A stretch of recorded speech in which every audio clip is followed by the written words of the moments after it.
Hello students, আজকে আমরা দশম শ্রেণীর গণিতের চতুর্থ অধ্যায় আয়তঘন স্টার্ট করছি। প্রিভিয়াস ভিডিওতে আমি এই আয়তঘনের বেসিক কনসেপ্ট আমি ক্লিয়ার করেছিলাম। তোমরা সেই ভিডিওটা অবশ্যই দেখে নাও, নাহলে কিন্তু এখানে একটি কোয়েশ্চেনও তোমরা বুঝতে পারবে না, ঠিক আছে? তো সেটা তোমরা আগে দেখো, সেটা দেখার জন্য তোমরা আমার চ্যানেলে ভিজিট করো, সেখান থেকে প্লেলিস্ট চেক করো, অথবা এই ভিডিওর ডেসক্রিপশন বক্সেও দেখো, আমি লিংক দিয়ে দেবো, সেখান থেকে চলে যাবে।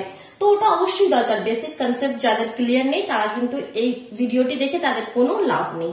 তো দেখো, এবার কি আমি বলেছিলাম কি আয়তঘন বা ঘন কি কনসেপ্টটা দিয়েছিলাম, ব্যাপারটা কি আমরা যেটা জানি 2D ফিগারে 2D, ঠিক আছে, যার মানে যার একটা অ্যাক্সিস এক্স আর এই একটা অক্ষ ওয়াই, এটা 2D ফিগারে এটা একটা আয়তক্ষেত্রের আমি বানিয়েছি। 2D ফিগারে আমরা জানি এটা আয়তক্ষেত্র আর এটা বর্গক্ষেত্র। বর্গক্ষেত্র মানে কি, যার চারটে বাহুই সমান। আয়তক্ষেত্র মানে যার এটা এটার সঙ্গে সমান আর এই বাহুটা এটার সঙ্গে সমান, তার মানে এটা দৈর্ঘ্য আর এটা প্রস্থ, তাই তো? এটা আমরা জানি এটা 2D ফিগার, কারণ কি দুটো অ্যাক্সিস রয়েছে, একটা এক্স অ্যাক্সিস একটা ওয়াই অ্যাক্সিস। তো আমরা 3D ফিগারে আয়তঘন আর ঘনকটা কি আমি কি বলেছিলাম, এই তোমার আয়তক্ষেত্রটায় 2D ফিগার থেকে যখন 3D ফিগারে আসছে, মানে দৈর্ঘ্য প্রস্থর সঙ্গে তার যখন একটা উচ্চতা আসছে, সেটা আয়তক্ষেত্র থেকে আয়ত ঘনতে পরিবর্তিত হয়ে যাচ্ছে, আর এখানে বর্গক্ষেত্রটা ঘনকে পরিবর্তিত হয়ে যাচ্ছে। কেমন ভাবে? যেমন দেখো, একটা আমার কাছে রয়েছে মার্কারের ইঙ্কের বক্স। তো এখানে এটা আমাদের একটা আয়তক্ষেত্র, মনে করো শুধু এই তলটা রয়েছে, এই তলটা কি এটা দৈর্ঘ্য আর এটা প্রস্থ, তাই তো? এটা দৈর্ঘ্য এটা প্রস্থ, যেমন এখানে রয়েছে এটা দৈর্ঘ্য এটা প্রস্থ, তার এটা একটা 2D ফিগার।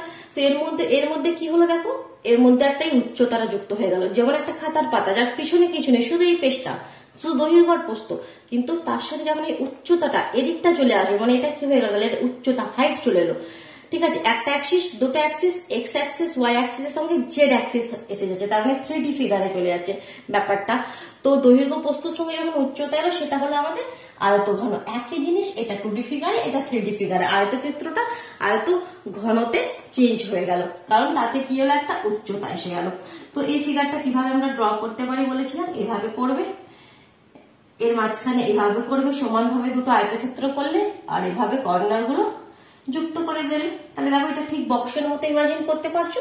3D ফিগারকে যখন আমরা এখানে ড্র করবো, সেটা ইমাজিন করতে হবে, দেখো একটা বক্সের মতো রয়েছে। তো সিমিলারলি বর্গক্ষেত্র থেকে ঘনকে পরিবর্তিত হয়, তোমাদেরকে বলেছিলাম এটা এভাবে ড্র করতে হয়। যখন এর মধ্যে একটা উচ্চতা এসে যাবে, সেটা হচ্ছে আমাদের ঘনক। এর মধ্যে ডিফারেন্স কি, এর বাহুগুলো আলাদা, মানে এটা দৈর্ঘ্য হবে, এটা প্রস্থ থাকবে, একটা উচ্চতা থাকবে, তিনটে আলাদা আলাদা থাকবে। এটা দৈর্ঘ্য, এটা প্রস্থ, আর এদিকটা হয়ে গেল উচ্চতা, আর এখানে তো সবই সেম। এবার প্রথম কোয়েশ্চেনটা পড়ো, দেখো বলছে আমরা পরিবেশের চারটি আয়ত ঘনাকার ও চারটি ঘনাকার বস্তুর নাম লিখি। আয়ত ঘনাকার চারটি বস্তু কি এবার বলো? এই যেমন তোমার সামনেই দেখলে একটা, এখানে কি ইঙ্কের বাক্স, এটা একটা হবে দেশলাইয়ের বাক্স, পেন্সিলের বাক্স, উপহারের বাক্স, জুতোর বাক্স, যদি আমাদের আয়তাকার জলের ট্যাঙ্ক, সবই এখানে আয়ত ঘনাকার বস্তুর উদাহরণ।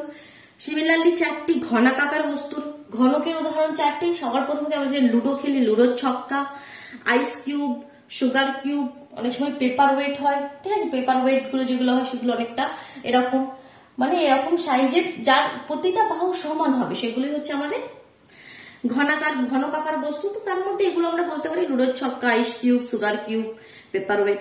নেক্সট কোয়েশ্চেন দেখো, বলছি পাশের আয়ত ঘনাকার চিত্রের তলগুলি, ধারগুলি, শীর্ষবিন্দুগুলির নাম লিখি। এটা আমি আগের ভিডিওতে খুব ভালোভাবে বুঝিয়ে দিয়েছিলাম, তো সেখান থেকেও দেখে নাও। আর যদি খুব ভালোভাবে বুঝতে পারবে, এখানে আমি নামগুলো বলে দিচ্ছি কি হবে। তো পাশের আয়ত ঘনাকার চিত্র, তো চিত্র দেখো এরকম একটা চিত্র তোমাদের কোয়েশ্চেন রয়েছে, এটা আমি সেকেন্ড কোয়েশ্চেন বলছি। ফার্স্ট কোয়েশ্চেন হয়ে গেল, ফার্স্ট কোয়েশ্চেন এগুলো সব সলভ করে দিচ্ছি, কেমন? সেকেন্ড কোয়েশ্চেন এভাবে একটা আমাদের কিউবয়েড, আয়তঘন মানে কি যারা ইংলিশে বলবে কিউবয়েড, ঘনক মানে কিউব। একটা হচ্ছে আমাদের কিউবয়েড আর একটা হচ্ছে কিউব, ঠিক আছে? কিউব মানে ঘনক আর কিউবয়েড মানে আয়তঘন। তো এখানে কিউবয়েডের একটা আয়তঘনের ছবি দিয়েছি, নামগুলো কিভাবে দিয়েছি দেখো, এখানে দিয়েছে এ, এটা বি, তারপর এখানে সি, এখানে ডি, ই কোথায় দিয়েছি, এখানে ই, এখানে এফ, নেক্সট জি আর এইচ। তো প্রথমে কি তল কটি হয় বলেছিলাম, বলো 6টি তল হয়। কেন হয়, কিভাবে তল হয় এগুলো তল? এই একটা তল, ঠিক আছে, ঠিক এর পিছন দিকে ঠিক এর মতন এইদিকে আর একটা তল আছে, এটা ঠিক এর পিছনে এটা দুটো হয়ে গেল। ঠিক আছে, এভাবে একটা ঠিক এর পিছন দিকে একটা, চারটে হয়ে গেল, এদিকে একটা পাঁচটা আর এদিকে একটা ছটা। ঠিক আছে, তোমরা তোমাদের সামনে একটা এরকম কোনো জিনিসের বাক্স রাখো, ইমাজিন করে করে লেখো এই 6টি তল।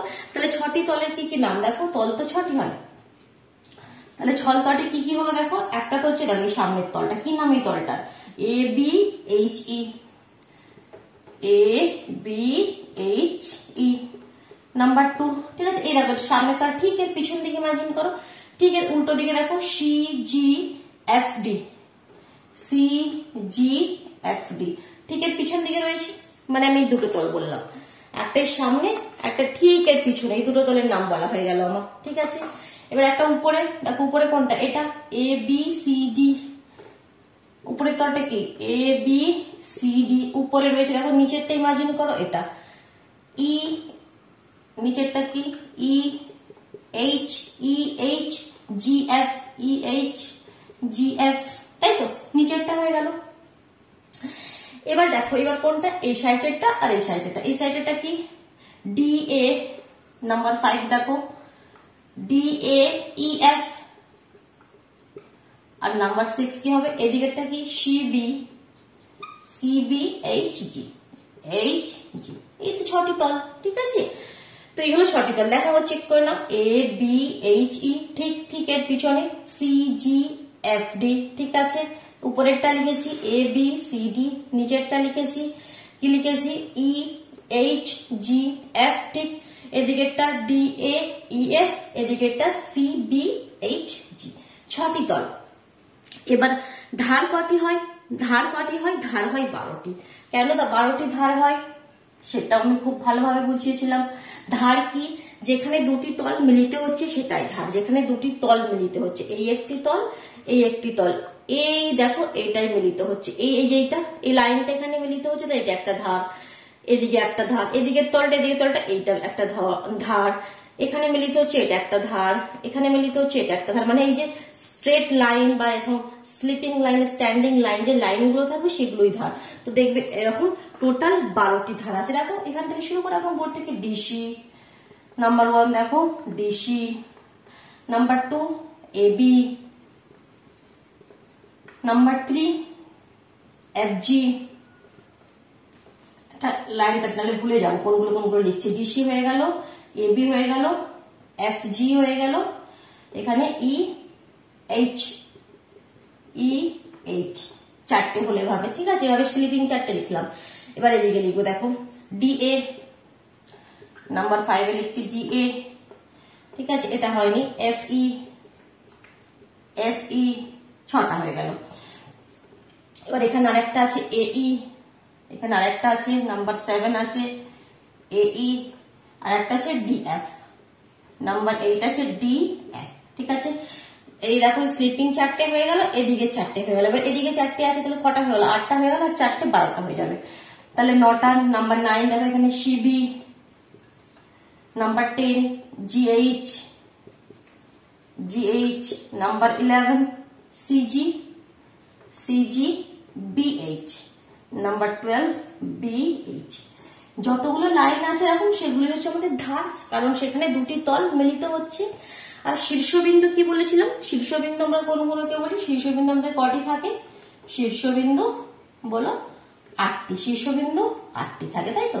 তাহলে 8টি শীর্ষবিন্দু কি, শীর্ষবিন্দু কি, যেখানে দুটি ধার মিলিত হচ্ছে, এই একটা ধার এই একটা ধার, কোথায় মিলিত হচ্ছে, এই পয়েন্টটায়, এই একটা ধার এই একটা ধার, কোথায় মিলিত হচ্ছে, এই পয়েন্টটা। এই যে পয়েন্ট গুলো সেগুলোই আমাদের শীর্ষবিন্দুতে। এখানে দেখো 8টি পয়েন্ট রয়েছে, এ বি সি ডি আর ই এফ জি এইচ, এগুলোই পয়েন্ট আমাদের, দেখবি কোনাগুলো। তাহলে শীর্ষবিন্দু কটা, 8টা, A B C D E F G এবং এইচ। হলো, বোঝা গেল। তো দেখো নেক্সট কোয়েশ্চেন নাম্বার 3 তে চলে যাচ্ছে। একটি সমকোণী চৌপলের ঘরের দৈর্ঘ্য প্রস্থ উচ্চতা। সমকোণী চৌপলের মানে কি, এখানে একটা আয়তঘন, ঠিক আছে, আয়তঘনের দৈর্ঘ্য প্রস্থ উচ্চতা তোমায় দিয়ে দিয়েছে, ওই ঘরে সবচেয়ে লম্বা যে দণ্ড রাখা যাবে তার দৈর্ঘ্য হিসাব করে লিখি। তো প্রিভিয়াস ভিডিওতে বুঝিয়েছিলাম ঘরের মধ্যে সবচেয়ে লম্বা দণ্ড মানে কি বের করতে হয়, সেই আয়তঘনের কর্ণের দৈর্ঘ্য বের করতে হয়। সবচেয়ে লম্বা জিনিস কি আমরা রাখতে পারবো? তোমাদের দেখো কোয়েশ্চেন নাম্বার 3, এটা আমরা আমাদের নর্মাল লাইফে অনেক সময় দেখি কি কোনো জিনিস আমরা ধরো নিয়ে যাচ্ছি কি ঘরের মধ্যে ঠিকভাবে বের করতে পারছি না, কোনো লম্বা জিনিস, তো আমরা কি করি সেটাকে একটু কোনাকুনি ভাবে ধরি, তা কোনাকুনি করে ধরলে কি জায়গাটা বেশি পাওয়া যায়, সেরকম তাহলে লম্বা সবচেয়ে দৈর্ঘ্য সেটাই হবে এই তোমরা যে রুমের মধ্যে রয়েছে দেখো তার যে কোনাকুনি যে আমরা একটা যদি কোনো দণ্ড রাখি সেটাই সবচেয়ে লম্বা হবে, তো সে তার কর্ণের দৈর্ঘ্য সেটাই। তো কর্ণের দৈর্ঘ্যের ফর্মুলা আমরা কি জানি, ঠিক আছে। তো এখানে কি দেওয়া রয়েছে প্রথমে লিখে নেবে একটু কি সমকোণী চৌপলের যেগুলো একটু দিয়ে থাকো সেগুলো একটু লিখে নেবে। দৈর্ঘ্য ইজ ইকুয়াল টু কত মিটার, 5 মিটার। প্রস্থ ইজ ইকুয়াল টু কত, প্রস্থ 4 মিটার। আর উচ্চতা ইজ ইকুয়াল টু 3 মিটার। এটা আমাদের দেওয়া আছে, ঠিক আছে। সমকোণী চৌপলের দৈর্ঘ্য প্রস্থ উচ্চতা আমরা লিখে নিলাম। এবার আমরা কি লিখবো, কর্ণ। আমরা কর্ণ দৈর্ঘ্য নির্ণয় করব। কর্ণ ইজ ইকুয়াল টু কি ফর্মুলা বলেছিলাম, √ দৈর্ঘ্য স্কোয়ার প্লাস প্রস্থ স্কোয়ার প্লাস উচ্চতা স্কোয়ার। বাস ডায়লগুলো বসিয়ে দাও, আর কিছু নেই। দৈর্ঘ্য স্কোয়ার 25, 5 5 25, 4 4 16, 3 3 9, তাই তো। এর থেকে তার বেশি কিছু এখানে করার নেই। তাহলে রুট 50 হয়ে গেল। 50 কে রুটের বাইরে নিয়ে আসলে কি হবে দেখো, 50 কে আমরা কিভাবে লিখতে পারি, 50 কে 5 দিয়ে করলে 5 10 50, 5 দিয়ে করলে 5 2 10, তাহলে দুটো 5 একটা 2, দুটো 5 এর জন্য একটা 5 বাইরে চলে এলো রুটে, আর রুটের মধ্যে 2টা থেকে যাবে, তাহলে এত মিটার, 5√2 মিটার। বুঝে গেল? তাহলে এটাই হচ্ছে সবচেয়ে লম্বা দণ্ডের দৈর্ঘ্য। দেখো নাম্বার 4, কোয়েশ্চেন নাম্বার 4 কি বলছে, একটি ঘনকের একটি তলের ক্ষেত্রফল 64 বর্গমিটার, ঘনকটির আয়তন হিসাব করে দেখি। তাহলে কোয়েশ্চেন নাম্বার 4 এ যাচ্ছি। কি বলে দিয়েছে আগে সেটা তোমাকে একটু ভালোভাবে দেখা। দেখো কোয়েশ্চেন নাম্বার 4, একটি ঘনক। ঘনক মানে কি, ঘনক মানে কি কিউব, মানে যার সব বাহু সমান, এভাবে যেমন আমাদের লুডো ছক্কা হয়। এটা হচ্ছে আমাদের ঘনক, এটা হচ্ছে আমাদের ঘনক। তাহলে এই ঘনকের একটি তলের ক্ষেত্রফল, যেমন আয়তঘনতে ছিল 6টি তল, তো এরও তো 6টি তল হবে, এরও তো 6টি তল, একটা সামনে একটা পিছনে একটা এদিকে একটা এদিকে একটা উপরে একটা নিচে, 6টি তল। ঠিক আছে, 6টি তলের মধ্যে একটি তলের ক্ষেত্রফল তোমায় দিয়ে দিয়েছে, যে কোনো একটি, মনে করে এই সামনের এই তলটায়, তো সামনের এই তলটা কি একটা বর্গক্ষেত্র, তাই তো, একটা সবকটা তলই তো একটা বর্গক্ষেত্র, 6টা তলই বর্গক্ষেত্র, সেটা মিক্স আপ হয়ে একটা ঘনক তৈরি হয়েছে। তো যে কোনো একটা তলের ক্ষেত্রফল মানে কি, আমরা কি জানি, বর্গক্ষেত্রের ক্ষেত্রফলের ফর্মুলা কি জানি, বাহু ইন্টু বাহু, তাই তো। তাহলে ক্ষেত্রফলের বর্গক্ষেত্রের, তো একটি তলের ক্ষেত্রফল ঘনকের একটি তলের ক্ষেত্রফল কি দিয়েছে, কি লিখে দিয়েছে, কত, 64 বর্গমিটার। এটা দেওয়া রয়েছে 64 বর্গমিটার। বর্গমিটারটাকে আমরা মিটার স্কোয়ারও লিখতে পারি, মানে একই জিনিস, এটা বর্গ মানে কি 2, তো মিটার স্কোয়ার মানে 2, সেম ব্যাপার। একটি তলের ক্ষেত্রফল আমাকে দিয়ে দিয়েছে, তো এখান থেকে আমরা দেখো তার বাহুটা বের করে নিতে পারি, ঠিক আছে। তাই বর্গক্ষেত্রের একটি তলের ক্ষেত্রফল 64 বর্গমিটার দিয়ে দিয়েছে, তো আমরা লিখতে পারি প্রশ্ন অনুসারে, আমরা কি লিখতে পারি, প্রশ্ন অনুসারে আমরা লিখতে পারি বাহু স্কোয়ার ইজ ইকুয়াল টু 64, তাই তো। এখানে বাহু ইজ ইকুয়াল টু কি কত হবে, √64, রুট হাঁটাতে গেলে ওর দিকে √64, তাহলে রুট থেকে বাইরে বেরোলে কত হবে, 28 টাং 64, রুটের বাইরে একটা 8 মিটার। তাহলে ঘনকের একটি বাহুর দৈর্ঘ্য 8 মিটার আমরা বের করে নিলাম, ঠিক আছে। এবার কি বের করতে হবে, আয়তন। আয়তন মানে কি, আয়তন আর ক্ষেত্রফলের মধ্যে অনেক সময় বাচ্চারা কনফিউজড হয়ে যায়। কি বলেছিলাম আমি প্রিভিয়াস ভিডিওতে, আয়তন আর ক্ষেত্রফল কি ডিফারেন্স। ক্ষেত্রফল মানে এই যেমন একটা বাক্সটা তোমাকে দেখিয়েছিলাম, তো এর এই দিকে এদিকে যে 6টি তল, এখানে কত জায়গা রয়েছে, ঠিক আছে, কত এর ক্ষেত্রফলটা কত জায়গা রয়েছে। আর আয়তন মানে কি, এই যে বক্সটা, এটাকে যদি তুমি খুলে ফেলো, এর মধ্যে যদি কোনো জিনিস রাখো, যে কোনো তুমি এর মধ্যে মাটি ভরে দাও বা এর মধ্যে কোনো লিকুইড রাখো, তো তার আয়তনটা কত, সেটা আয়তন, মানে এর মধ্যে যে জিনিসটা রাখবে সেটার আয়তন। আর ক্ষেত্রফল মানে কি, এর ভিতরে যাবে না, শুধু বাইরে এইগুলোর ক্ষেত্রফল। তাহলে এর আয়তন তোমায় চেয়েছে, তাহলে আয়তনের ফর্মুলা আমরা কি জানি, আমরা বাহু কিউব, মানে বাহু ইন্টু বাহু ইন্টু বাহু। তাহলে আমরা জানি, তাহলে আমরা এখানে কি করব, ঘনকের আয়তন বের করব। তাহলে ঘনকের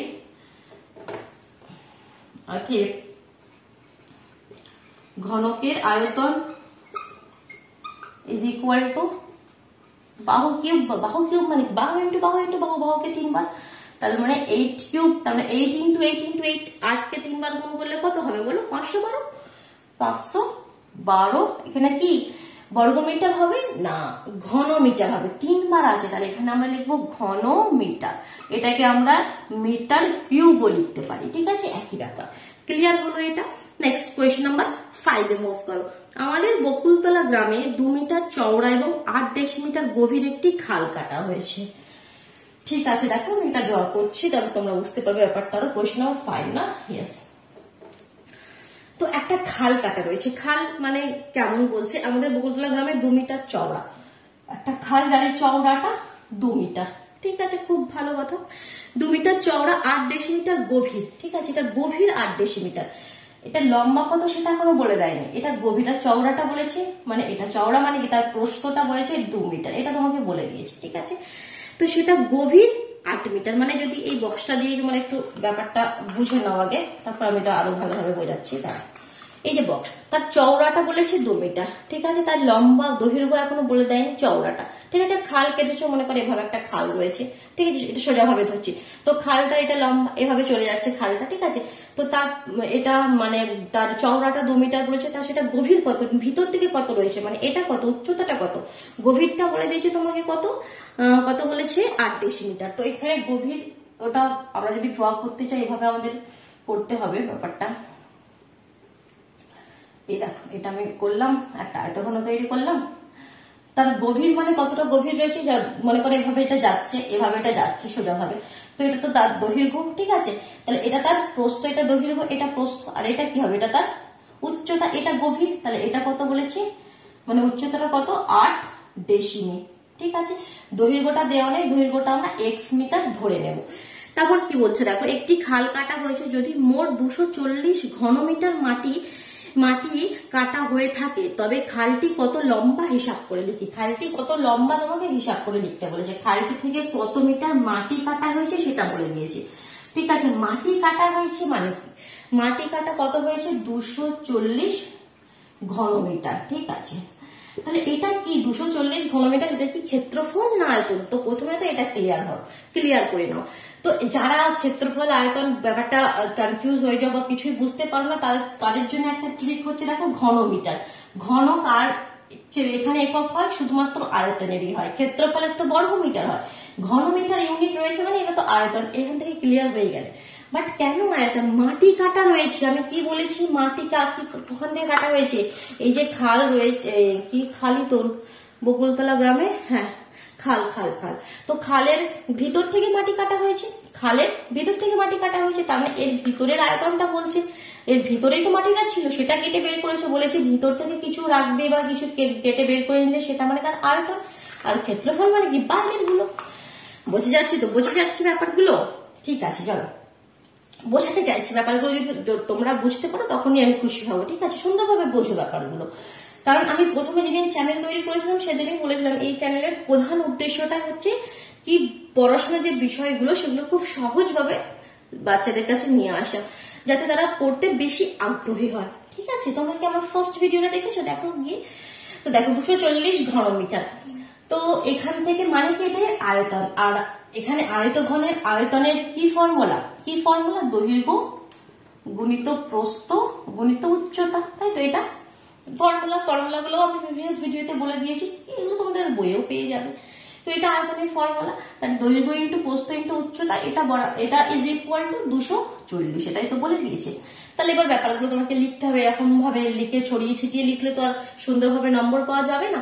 তো সুন্দরভাবে লিখতে হবে কি, আয়তঘনাকার খালটির ধরি দৈর্ঘ্য x মিটার, ধরি আয়তঘনাকার খালটির দৈর্ঘ্য x মিটার, প্রস্থ ইজ ইকুয়াল টু 2 মিটার, সব লিখতে হবে সুন্দর করে, ঠিক আছে। উচ্চতা ইজ ইকুয়াল টু 8 ডেসিমিটার, আবার এটা মিটার, এটা ডেসিমিটার। তো এভাবে তো ইউনিট করতে হবে না তোমাকে, সব একই ইউনিটে নিয়ে আসতে হবে, তো ডেসিমিটার থেকে মিটারে চেঞ্জ হয়ে যায়। কিভাবে চেঞ্জ হয় নিয়ম জানো কি, দেখো আমি লিখছি এখানে, কিলোমিটার, এটা মনে রাখবে, hectometre, decametre, metre, decimetre, centimetre, millimetre, kilometre, hectometre, decametre, metre, decimetre, centimetre, millimetre. আমরা এই ডেসিমিটার থেকে মিটারে যাব, তাই তো? আমরা তার মানে উপর দিকে যাব। উপর দিকে গেলে ভাগ হবে আর নিচে দিকে এলে গুণ হবে। এ কথাটা মনে রাখতে পারবে, উপর দিকে গেলে ভাগ হবে, নিচের দিকে এলে গুণ হবে। তো আমরা উপর দিকে যাচ্ছি, ডেসিমিটার থেকে আমরা মিটারে চেঞ্জ করব। কয়টা স্টেপ উপরে যাচ্ছি, যেখান থেকে যাচ্ছি এটা কাউন্ট করবে না, শুধু একটা স্টেপ, এটাকে কাউন্ট করবে না। একটা স্টেপ উপরে যাচ্ছি, একটা স্টেপ উপরে গেলে 10 দিয়ে ভাগ, দুটো স্টেপ উপরে গেলে 100 দিয়ে ভাগ, একটা স্টেপ নিচে এলে 10 দিয়ে গুণ, দুটো স্টেপ নিচে এলে 100 দিয়ে গুণ, তিনটা স্টেপ নিচে এলে 1000 দিয়ে গুণ। তো কত ইজি দেখো, তাহলে একটা স্টেপ উপরে যাচ্ছি, তাহলে একটা 0, তার মানে 10 দিয়ে ভাগ, উপরে যাচ্ছে না ভাগ, তার মানে এটার মানে 0.8 মিটার, 0.8 মিটার। তো এই চেঞ্জ, ইউনিট চেঞ্জের একটা ভিডিও আমি আমার যে হিন্দি চ্যানেলটি রয়েছে টিউব এডুকেশনে, তাতে আমি এই 2 দিন আগে আপলোড করলাম। তোমরা যদি যাও হিন্দি বুঝতে পারো তাহলে ওই চ্যানেলে গিয়ে দেখতে পারো, ঠিক আছে? দেখো, তাহলে উচ্চতা পেয়ে গেলাম। এবার আমরা প্রশ্নানুসারে কি লিখতে পারবো? তাহলে আমরা লিখতে পারবো প্রশ্নানুসারে, এখানটা সাফ করে দিচ্ছি, এখানটাতেই লিখছি। তো এগুলো সুন্দরভাবে লিখবে, কিন্তু একটু লিখে করবে। প্রশ্নানুসারে, আমি বেশি লিখছি না, বেশি লিখতে গেলে না ভিডিও অনেক লম্বা হয়ে যায়। তো প্রশ্নানুসারে কি হলো, আমরা লিখতে পারি দৈর্ঘ্য গণিত প্রস্থ গণিত উচ্চতা ইজ ইকুয়াল টু 240। তো দৈর্ঘ্য কত, দৈর্ঘ্য কত ছিল? x দেওয়া ছিল না, প্রস্থ আমরা 2 দেওয়া ছিল, উচ্চতা হলো 0.8 ইজ ইকুয়াল টু 240। এবার এখান থেকে ক্যালকুলেশন করে এক্সটা তোমাদের নিয়ে আসতে হবে। তাহলে এক্সটা কত হবে? দেখো, এক্স ইজ ইকুয়াল টু কি হবে, সব জিনিস চলে যাবে ওদিকে, 240 তো আছে, 2 গুণ আছে, এদিকে এসে ভাগ, 0.8 গুণ আছে, এদিকে এসে ভাগ, পয়েন্টটাকে সরিয়ে দাও, তার মানে 8/10। এবার দেখো ক্যালকুলেশন আমি এদিকে করছি, চলে এসো এদিকে, 240 নিচে 2 গুণিত 8, 8 এর নিচে 10, তার মানে সেটা চলে আসে উপরে, তাই তো?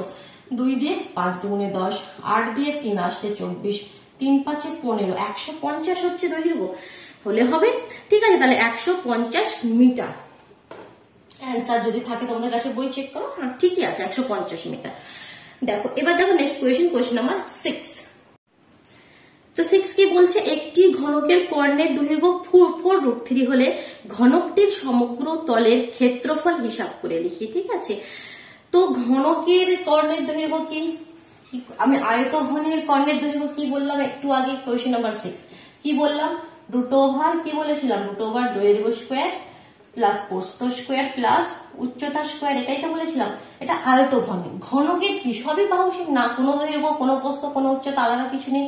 তাহলে সেখানে আমরা কি লিখতে পারি, বাহু স্কোয়ার প্লাস বাহু স্কোয়ার প্লাস বাহু স্কোয়ার, মানে √3 বাহু স্কোয়ার, তাই তো? তাহলে বাহু স্কোয়ার, তাহলে বাহু তো বাইরে চলে যাবে, √3 তো বাইরে যেতে পারবে না, তাহলে √3 ইন্টু বাহু, ঠিক আছে? ফর্মুলাটা এটা। তাহলে ফর্মুলাটা কিভাবে আসবে সেটা আমি বোঝালাম। তাহলে √3 ইন্টু বাহু, তো কি দিয়ে দিয়েছে আমাদের, তাহলে দেওয়া রয়েছে ঘনকের একটি কর্ণের দৈর্ঘ্য, তাহলে এভাবে লিখবো কি, ঘনকের একটি কর্ণের দৈর্ঘ্য 4√3, ঠিক আছে? তো প্রশ্নানুসারে আমরা কি লিখতে পারি, কি 4√3 into 4√3 is equal to √3 into বাহু, এটা কর্ণের দৈর্ঘ্য, এটা কর্ণের দৈর্ঘ্যের ফর্মুলা। তো এখান থেকে আমরা বাহুটা বের করে নিই।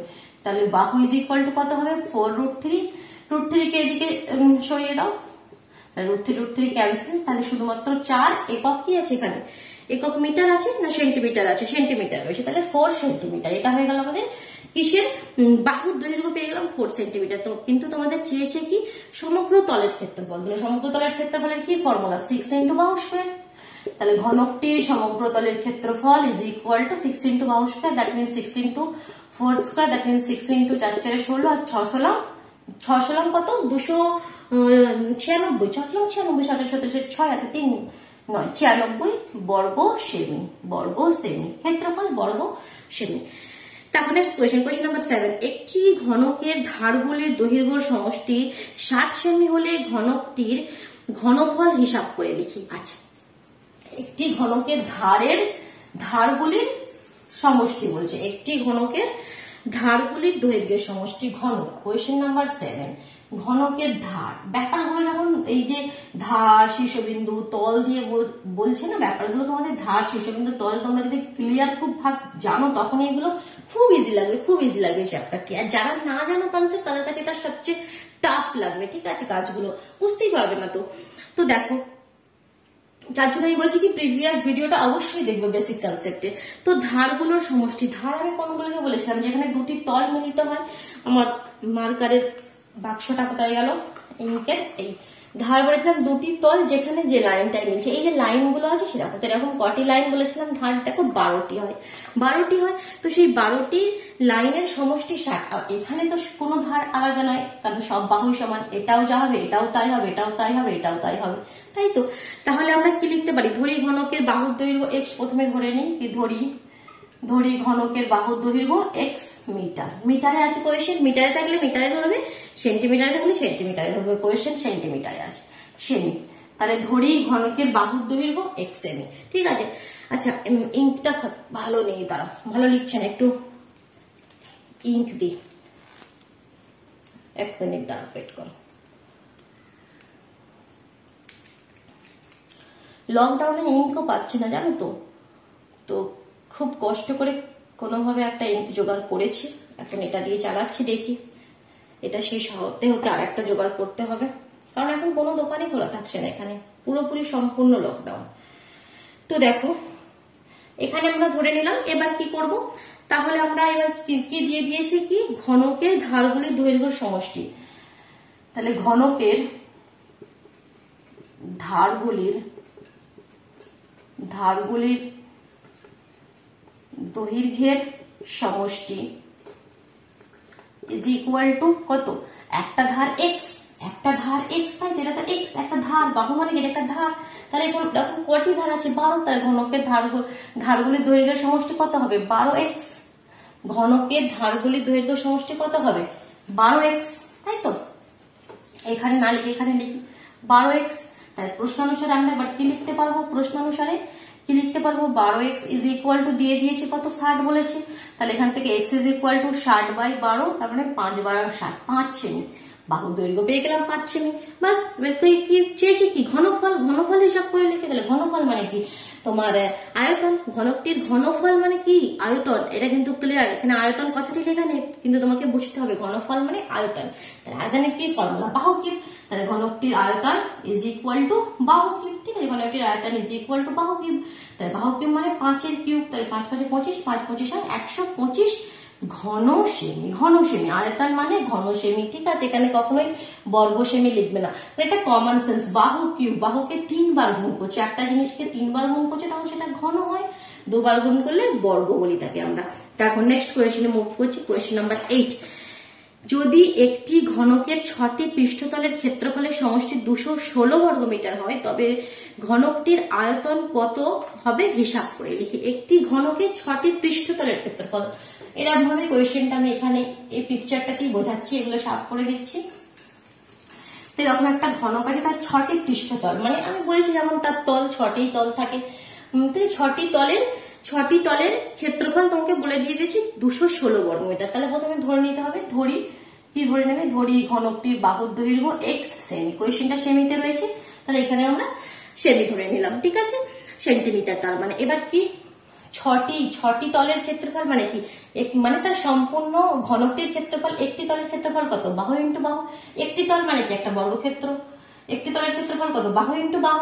তাহলে 6টি তলের ক্ষেত্রফল 6 × বাহু স্কয়ার, যেটা আমাদের সমগ্র ঘনকের ক্ষেত্রফল হয়, তাই তো। তাহলে এবার আমরা লিখবো কি, লিখবো ঘনকটির 6টি তলের ক্ষেত্রফল ইজ ইকুয়াল টু 6 × বাহু স্কয়ার, 6 × বাহু স্কয়ার। তাহলে এবার আমরা প্রশ্নানুসারে কি লিখতে পারি, প্রশ্নানুসারে আমরা কি লিখতে পারি, 6 × বাহু স্কয়ার ইজ ইকুয়াল টু 216। তো এখান থেকে বাহুটা কত বের করে নি, বাহু স্কয়ার ইজ ইকুয়াল টু 216/6, 6 × 3 = 18, 19 × 20 = 21, 6 × 3 = 18, 19 × 20 = 21, 36, 6 × 6 = 36, বাহু স্কয়ার 36 হচ্ছে, তাহলে বাহু হবে 6, √36 মানে বাহু হয়ে গেল 6। এবার কি চেয়েছি, তবে ঘনকটির আয়তন হিসাব করে লিখি, বাস। আয়তন মানে কি, অতএব ঘনকটির আয়তন কত হবে, কত ইজি অঙ্ক, দেখো একদম সোজা। আয়তন কি, বাহুর কিউব, তার মানে 6-এর কিউব, 6 × 6 = 36, 216, 6 কে 3 বার গুণ করলে 216 সেন্টিমিটার কিউব, তার মানে বর্গ সেমি। দেখো কোয়েশ্চেন নাম্বার 9 যাচ্ছি। একটি সমকোণী চৌপলের আয়তন 432 ঘন সেমি। একটি সমকোণী চৌপলের আয়তন তোমাকে দিয়েছে 432 ঘন সেমি, খুব ভালো কথা। তবে তাকে সমান আয়ত বিশিষ্ট দুটি ঘনকে পরিণত করা হলে প্রত্যেকটি ঘনকের ধারের দৈর্ঘ্য কত? ধারের দৈর্ঘ্য কত? ঠিক আছে, কোয়েশ্চেনটা একটু ড্র করে দেখায়, ব্যাপারটা ক্লিয়ার করে দিয়ে দাও। কোয়েশ্চেনে বলছে তোমার কাছে একটা এরকম ভাবে একটা আয়তঘন রয়েছে। কি রয়েছে? একটা আয়তঘন। খুব ভালো কথা, খুব ভালো কথা। এই আয়তঘন রয়েছে, তার ক্ষেত্রফল কত? 432। তার আয়তন, ক্ষেত্রফল না নয় আয়তন, 432 ঘন সেমি, তার মানে সেন্টিমিটার কিউব। ঠিক আছে, তার আয়তন বলে দিয়েছে এটা। তাতে সমান আয়ত বিশিষ্ট দুটি ঘনকে পরিণত করা হলো। ঠিক আছে, টোটাল আয়তন 432 বলে দিয়েছে, তাই তো? একটি সমকোণী চৌপলের আয়তন 432, এটাকে সমান, ঠিক আছে, মানে ঠিক হাফ হাফ করে দিলে, ঠিক দুটো ঘনকে পরিণত করে দিলে। এমন দুটো ঘনক তোমরা তৈরি করলে থেকে এটাকে কেটে এমন দুটো করলে যাদের আয়তন সমান, ঠিক আছে, যাদের আয়তন সমান, তাহলে প্রত্যেকটির আয়তন কত হবে? দুটো মিলিয়ে 432, তাহলে এটাকে হাফ হাফ করলে তার মানে একটির কত হবে? 432/2, 2 দিয়ে 2 দুগুণে 4, 2 একে 2, 6 দুগুণে 12। তার মানে এর হলো 216 সেন্টিমিটার কিউব আর এরও হলো 216 সেন্টিমিটার কিউব। এটা বলে দিয়েছি, ঠিক আছে, এটা বলে দিয়েছে। তাহলে তোমার প্রত্যেক ছোট ঘনকের আয়তন কত হবে? প্রতিটি, এখান থেকে আমি লিখতে পারবে, এটা ড্র করতে পারো তোমরা। কোয়েশ্চেনটা এবার কিভাবে শুরু করবে? কোয়েশ্চেনটা তোমরা শুরু করবে এভাবে, কি ধরি প্রতিটি ছোট ঘনকের আয়তন, আয়তন নাই, বাহুর দৈর্ঘ্য x সেমিতে রয়েছে, x সেন্টিমিটার। ধরি প্রতিটি ঘনকের, ছোট ঘনকের বাহুর দৈর্ঘ্য x সেন্টিমিটার ধরে নিলাম। এবার কি প্রতিটি ছোট ঘনকের আয়তন কত হবে? নেক্সট লাইনটা কি লিখবে? এটা আমি সাফ করে দিচ্ছি। নেক্সট লাইনটা কি লিখবে? অর্থাৎ প্রতিটি ছোট ঘনকের আয়তন কত হবে? টোটাল তো 432, তার হাফ হাফ করি, তাহলে প্রতিটি ছোট ঘনকের আয়তন 432/2, 2 দিয়ে 2 দুগুণে 4, 2 একে 2, 6 দুগুণে 12, 216 ঘন সেমি, ঘন সেমি। তাহলে প্রতিটির আয়তন আমরা পেয়ে গেলাম। এবার একটি ছোট ঘনকের আয়তনের কি ফর্মুলা? আয়তন আমরা কি জানি? বাহু কিউব, ঠিক আছে। তাহলে প্রতিটি ছোট ঘনকের আয়তন যে 216, এটা কি, এটা কিসের সঙ্গে ইকুয়াল হবে? বাহু কিউবের সঙ্গে। তাহলে আমরা এবার লিখবো প্রশ্নানুসারে বা আমরা জানি, ঠিক আছে, সেটাও লিখতে পারো বা এখানে লিখতে পারো আমরা জানি, আমরা কি জানি? কি বাহু কিউব ইজ ইকুয়াল টু আয়তন। বাহু কিউব ইজ ইকুয়াল টু কি? আয়তন। তাহলে বাহু কিউব আমরা জানি, বাহু কিউব কত? বাহু আমরা কত ধরে নিয়েছি? x। তাহলে x এর কিউব ইজ ইকুয়াল টু 216। তাহলে 216 কোন নাম্বারকে 3 বার গুণ করলে 216 হয়? 6 কে 3 বার গুণ করলে 216 হয়, তাই তো? 6 × 36, আর 36 কে 6 দিয়ে গুণ করলে 6 × 36 এর 6 কে 3, 3 × 18, 19, 20, 21। তাহলে এর জায়গায় আমরা লিখতে পারি 6 এর cube, x to the power cube, 6 to the power cube. তাহলে এখানে দেখো, এখানে পাওয়ার সেম, তাহলে এটা কি ইমপ্লাই করছে? x is equal to 6 centimetre. তাহলে বাহুর দৈর্ঘ্য মানে কি, ধার কত হয়ে গেল? 6 সেন্টিমিটার। তাহলে আরেকটা কোয়েশ্চেন করে নিই আজকে, 10টি কোয়েশ্চেন কমপ্লিট হয়ে যাবে। চলো কোয়েশ্চেন নাম্বার 10। একটি ঘনকের প্রতিটি বাহুকে 50% কমানো হলো। কি দরকার ভাই এত কমানো? যা আছে থাক না, তাহলে চলো কমিয়েছে, আমাদের একটু কমাতে হবে, কমাই। চলো কোয়েশ্চেন নাম্বার 10 বলছে প্রতিটি ঘনকের, একটি ঘনকের প্রতিটি বাহুকে 50% কমানো হলো। মূল ঘনক পরিবর্তিত ঘনকের ঘনফলের অনুপাত কি হবে? তাহলে দেখো, ধরি তোমাদের যে মূল ঘনকটি ছিল, মূল ঘনকের বাহুর দৈর্ঘ্য x। ধরি মূল ঘনকের বাহুর দৈর্ঘ্য, বুঝতে পারছো? কোয়েশ্চেন গুলো ক্লিয়ার হচ্ছে? খুব সুন্দরভাবে ক্লিয়ার করাতে পারছি। তাহলে ফটাফট ভিডিওটিকে লাইক করে দাও, আর চ্যানেলে নতুন হয়ে থাকলে চ্যানেলটি সাবস্ক্রাইব করে নাও আর বেল আইকনটি প্রেস করে নাও, কেমন? তবে নোটিফিকেশন যাবে। মূল ঘনকের বাহুর দৈর্ঘ্য, ধরি মূল ঘনকের বাহুর দৈর্ঘ্য x মিটার। কোয়েশ্চেন মিটারে আছে, এবার চেক করে নিই। কোনো একক নেই, তাহলে আমরা মিটার বা সেন্টিমিটার কিছুই লিখবো না। যখন একক থাকবে না তাহলে আমরা একক লিখবো। একক মানে যে কোনো হতে পারে। মূল ঘনকের বাহুর দৈর্ঘ্য x একক। অর্থাৎ পরিবর্তিত মানে কি, যেটা 50% কমানোর পর পরিবর্তিত ঘনকের বাহুর দৈর্ঘ্য কত হবে? বলছি একটি ঘনকের প্রতিটি বাহুকে 50% কমানো হলো। 50 মানে পুরো আধা, হাফ করে দিল। আগে 100 ছিল, এখন 50 করে কমিয়ে দিল, তাহলে আর 50, তার মানে পুরো হাফ করে দিচ্ছি। তাহলে আগে x ছিল, তাহলে এখন কত হবে? x/2 একক। এটা কোনো বোঝার এখানে আর কিছু নেই, শুধু এই জিনিসটা তোমাদের বুঝতে হবে। তাহলে পরিবর্তিত ঘনকের বাহুর দৈর্ঘ্য কত? x/2 একক। পুরো 50% কমিয়ে দিয়েছে না, পুরো হাফ করে দিয়েছে। তাহলে এবার কি চেয়েছে? মূল ঘনকের ঘনফল আর পরিবর্তিত ঘনকের ঘনফলের অনুপাত। লক্ষে অনুপাত মানে কি? এরকম ভাগ, ওপরে আমরা লিখো মূল ঘনকের ঘনফল আপন পরিবর্তিত ঘনকের ঘনফল, তাই তো? আচ্ছা, ভিডিওগুলো ক্লিয়ার আসছে কি? ভিডিও বা ভয়েস সবকিছু ক্লিয়ার আসছে? কোনো মানে অসুবিধা হলে আমাকে কমেন্টে জানাবে, তবে আমি ইমপ্রুভ করতে পারবো, ঠিক আছে? তো সেরকম কোনো অসুবিধা হলেই বা কোনো কিছু এটা চেঞ্জ করলে ভালো হবে, সেরকম কিছু হলে জানাবে। মূল ঘনকের ঘনফল কত? ফর্মুলা আমরা কি জানি? বাহু ইন্টু বাহু, তাই তো? তার মানে x ইন্টু x। আর পরিবর্তিত ঘনকের ঘনফল, সেখানে বাহুতে x/2, পরিবর্তিত ঘনকের বাহুর দৈর্ঘ্য x/2, তাহলে এখানে হবে বাহু ইন্টু বাহু। এটাই তো আমাদের ঘনফলের সূত্র, মানে আয়তনের ফর্মুলা। তাহলে এখানে কি দেখো, এটার মানে কি? x এর কিউব, আর এটার মানে কি? x তো 3 বার আছে, x এর কিউব। আর এই যে 2 দুগুণে 4, 4 দুগুণে 8, এটা এই নিচে আছে, সেটা চলে যাবে উপরে, এটা চলে যায় উপরে। দেখো 2 আপন যদি 3/2 হয় তখন কি হয়, বা 3/5 হয় তখন কি হয়? দেখো 2 তো উপরে, তার নিচে 3, তার নিচে যেটা থাকে সেটা চলে যায় উপরে। তো তার নিচে 2 আছে, সেটা চলে গেল উপরে। x কিউব তো x কিউব ক্যান্সেল, নিচে কিছু নেই মানে 1, নিচে কিছু নেই মানে কি 1 আছে। তার মানে অনুপাতটা কত হলো? 8/1, তার মানে 8:1, 8:1 হয়ে গেল। চলো তাহলে 10টি কোয়েশ্চেন আমরা কমপ্লিট করে ফেললাম। টাটা।